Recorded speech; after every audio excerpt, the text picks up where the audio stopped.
Today we read from the Gospel of Matthew, chapter 7, verses 15 to 20. When I was teaching, one head teacher used to like telling the story of a parent who visited his son's school after the boy had left.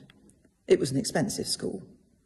The head asked the dad, "How do you feel about your boy's education now? Was it worth it? Are you glad that you chose this school? Did the school do a good job with him?" The father said, "It's too early to say." The son was 40 years old. The story was, of course, about how long it takes seeds to grow and bear fruit. Fruit does not develop overnight, usually. And I think this is true biologically. When the fruit is allowed to ripen naturally on the plant fully before being harvested, then the eventual flavour is more mature and more satisfying. Luckily, God takes a long view when it comes to us and the outcomes of God's nurture of us. God does not expect instant results, and it's just as well. I wonder if you can look back in your life and see slow, gradual change taking place. Lessons learnt the hard way, perhaps. Not all in a flash, but bit by bit through experience. I certainly can. And I dare say the lessons I've yet to learn far outweigh the ones I've managed to absorb so far. But I think the important thing is that we are learning, albeit slowly, that the fruit is slowly ripening and that the fruit matches the inner nature which God has implanted in us through our baptism. Baptism makes us a child of God, and from that moment the Holy Spirit is seeking to work within us. There may be a growth spurt straight away, but that may not continue. Like in the parable of the sower, seeds that germinate and grow quickly are not necessarily going to last.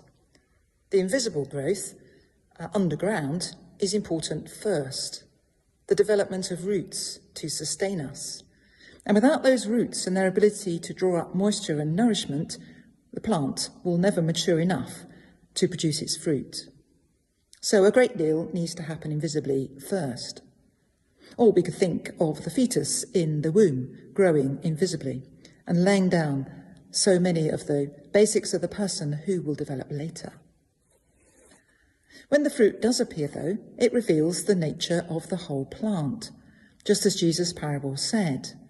You can't grow apples from a pear tree or oranges from a bramble bush. When that fruit appears, it will reveal what has been going on under the surface all the time since the seed was sown.